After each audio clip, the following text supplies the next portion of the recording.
This was a hugely popular luxury SUV and all of Bollywood loved it. So did the Indian customers. I mean, we saw so many of them out on the road. But fact of the matter is the Q7 has been around a long time and ever since has got a lot of competition. In fact, when this generation was launched in 2015, we drove it from Germany to India. Now, if you haven't watched that video, then you're missing something. Do remember to click on the subscribe button and the bell notification to know when we put up all our interesting videos. But coming back to the Audi Q7, just before BS6, when Volkswagen decided to discontinue the diesels, the Q7 was discontinued as well. And then of course the pandemic struck and it derailed everybody's plans. Well, the new Q7 or the facelift is finally here. It's got a few changes on the outside and on the inside, but let's get to the heart of the matter first.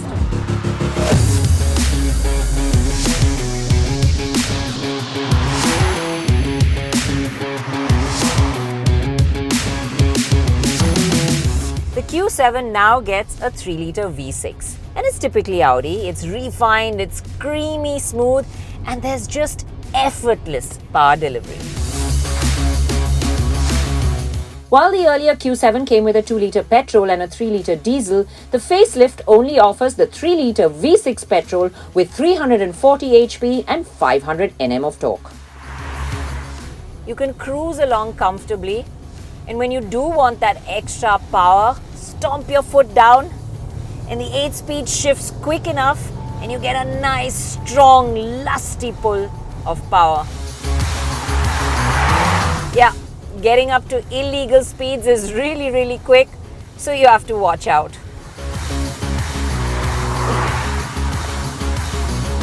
It just doesn't feel like such a big car. This engine makes it feel really light on its feet.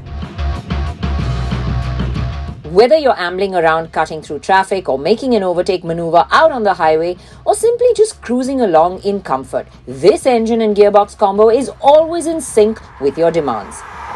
In fact, I only use the paddles when I hit the winding section of road, and that too because I was giving it a really enthusiastic go.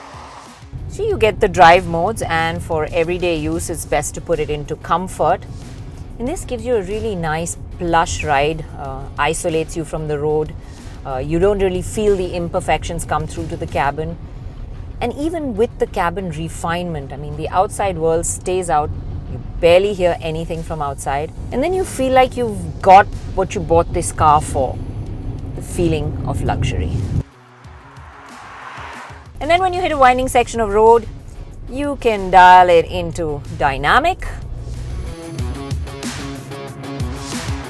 And the responses do get sharpened up and you can have a bit of fun. It does handle quite sharply. Steering feedback is good enough to enjoy the twisty section. But let's face it, this is not a car that you're really going to chuck into corners. It's a car that's best enjoyed preferably from there in the back seat, enjoying that plush sense of calm and comfort and luxury. After a long day's shoot, I felt fresh, calm and unfettered.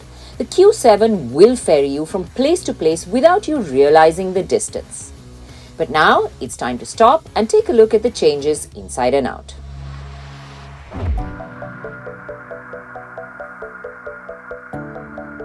On the inside, you get the new dash layout which we've seen in the Q8, and it does feel premium and rich and every bit luxury. You get the dual screens. The above one is for all your controls and infotainment. The lower one where you control all your aircon settings from.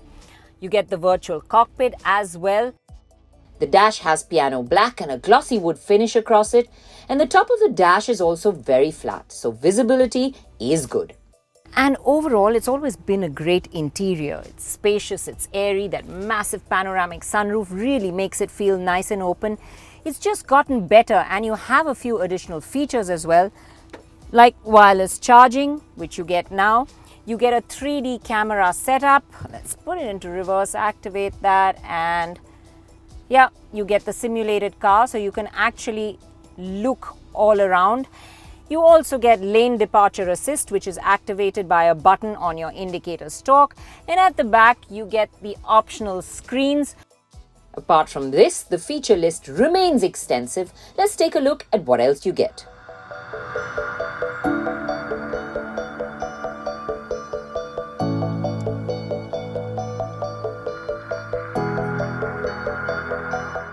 The middle row, a really comfortable place to be, and it's not only because of the ride quality. It was always spacious and roomy, and it remains so. Nothing much has changed. You do sit a little low to the ground, so taller people might find it a bit knees up, but fact of the matter is you can stretch your feet out under the front seat, so anybody can get really comfortable.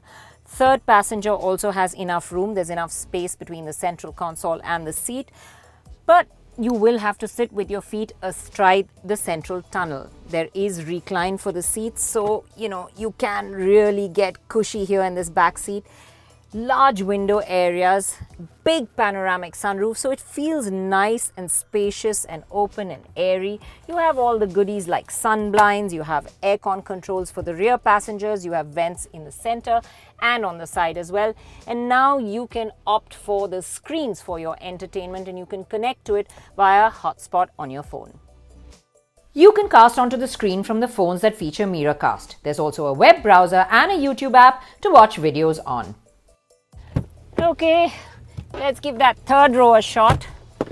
Single flip down, and then you have to, it is assisted, so easy enough to get the seat up, but getting in, bit of a tight squeeze, and gotta watch my feet, barely got enough space for them. I'm going to put the seat back right up.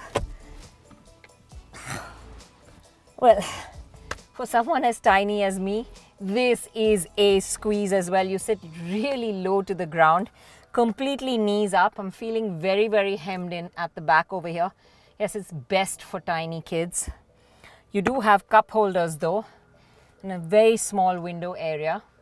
Now remember, and I'm huffing and puffing because it's actually quite a task to get into this back seat and quite a squeeze. My legs are either side of the base for the seat in front of me, so really not much place to put your legs under the seat in front as well.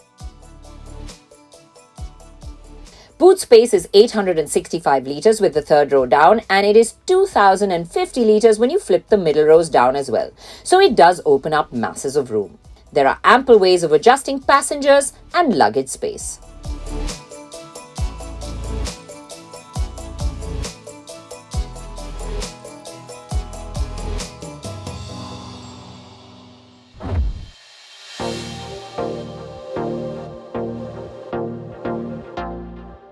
While you may look at the Q7 and recognize it instantly as one, there are changes on the outside, especially up front.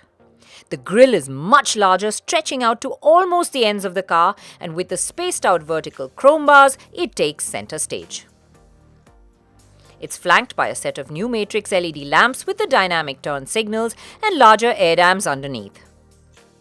The side profile stays very similar, and Audi could have done with putting a better set of alloys on the Q7. The current ones look very old school and take away from the presence of the car. At the rear, the boot lid is restyled with a chrome bar that runs across it under the new slimmer LED lamps. There is a chrome look skid plate with fake dual exhausts too. It's been a while that we've been seeing this Q7, and with smaller siblings taking on a very similar shape, it doesn't quite stand out as it did when it was launched.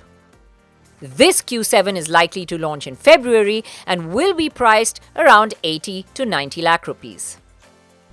Now, a lot of you may also wonder whether it's worth buying a big SUV with a large petrol engine. But you have to remember that regulations like the 10-year registration validity on diesels in markets like Delhi and the fact that petrol and diesel prices are evening out means that this should no longer be a deal breaker.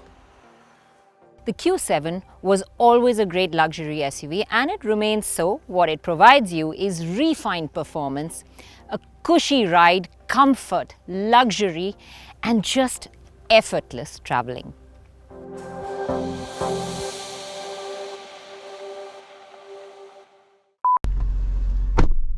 अभी बंद हुआ। वही बोल रही थी, वो आवाज का टायर का कहाँ से आ रहा था?